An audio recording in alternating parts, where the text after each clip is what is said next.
ముందుగా అందరికీ నూతన సంవత్సర శుభాకాంక్షలండి.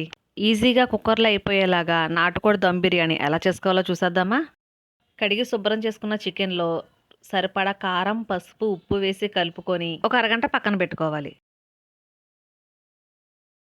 ఇప్పుడు చికెన్‌లో బిర్యానీ మసాలా, పచ్చిమిర్చి, పుదీనా, అల్లం వెల్లిపాయ ముద్ద, ఫ్రైడ్ ఆనియన్, కొత్తిమీర, పెరుగు, గరం మసాలా, ఆయిల్ వేసుకొని కలుపుకోవాలి.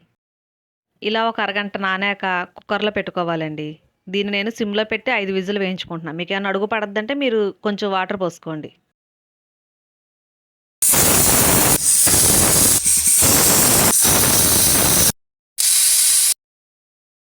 ఇలా ఉడికాక అరగంట ముందు నానబెట్టుకున్న బియ్యం వేసి జాగ్రత్తగా కలుపుకొని గ్లాసు బియ్యానికి గ్లాసున్నర వాటర్ పోసుకోవాలండి.